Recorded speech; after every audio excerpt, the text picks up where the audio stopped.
Cockroach जनता party मलाही राहवत नाही आहे. कारण की एकीकडे अशी परिस्थिती आहे, पेट्रोल डिझेलपासून सगळ्या गोष्टींवर प्रत्येक नागरिक व्यक्त होतो आहे. अगदी प्रत्येक नागरिक एकेकाळी आनंद असताना सरकारवर अचानक त्याचं सगळं अर्थकारण बिघडलं आहे.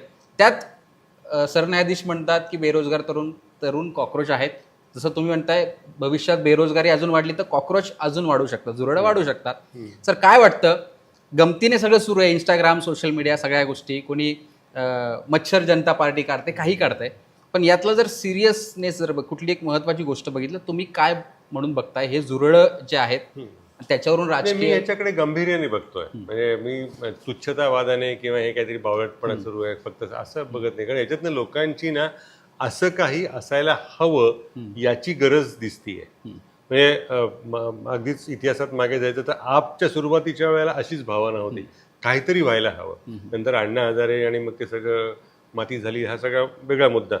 किंवा दुसरं जवळचं उदाहरण द्यायचं झालं तर राज ठाकरे यांचा जेव्हा पक्ष जन्माला येत होता ना, तेव्हा अशी उत्सुकता होती, पोरांच्या मध्ये होती, तरुणांमध्ये, असं काहीतरी व्हायला हवं, हे याची गरज आहे. त्यामुळे हे कॉकरोच जनता पार्टी जर खरोखर अस्तित्वात येत असेल ना, तिला मला खात्री आहे तरुणांचा प्रचंड पाठिंबा मिळेल.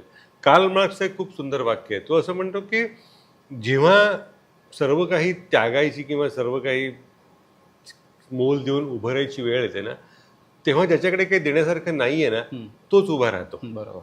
तर हे देण्यासारखं काही नसलेले तरुणच जर याच्यामागे उभे राहत असतील तर मला असं वाटतं की ही गरज त्या निमित्तानं अधोरेखित होतीये आणि कदाचित पूर्ण पण होईल.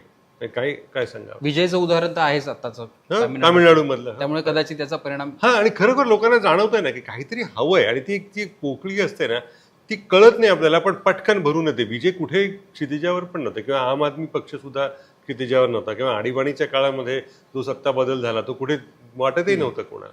लोकांच्या एकदा तो कल निर्माण व्हायला लागला की त्या कलाचं वादळात रूपांतर होतं. हे प्रत्यक्षात येईल की नाही काही दिवसात कळेलच. पण आता सरकार म्हणून हे वादळ ते आधीच थांबवण्याचा प्रयत्न करतील का? आता देश त्याला म्हणजे मला आश्चर्य वाटलं, झुरळांमुळे आरोग्याला धोका होऊ शकतो हे मला माहिती आहे, विज्ञानाचा विद्यार्थी असल्यामुळे. पण झुरळांमुळे देशाच्या सुरक्षेला धोका होऊ शकतो हे मला नवीन साक्षात्कार झाला सरकारच्या निर्णयामुळे.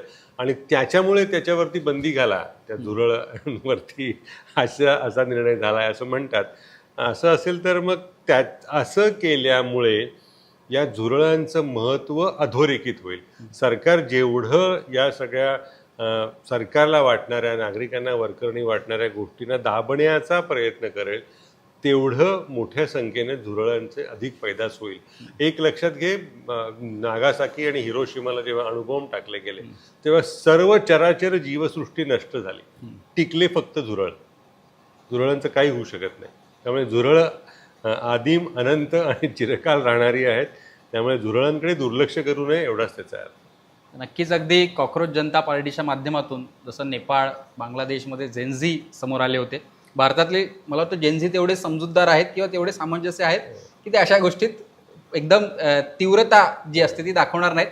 पण नक्कीच ते उपद्रव मूल्य दाखवतील, सरकार असो किंवा कोणी त्यांच्याबद्दल बोलत असेल तर ते दिसून येईलच.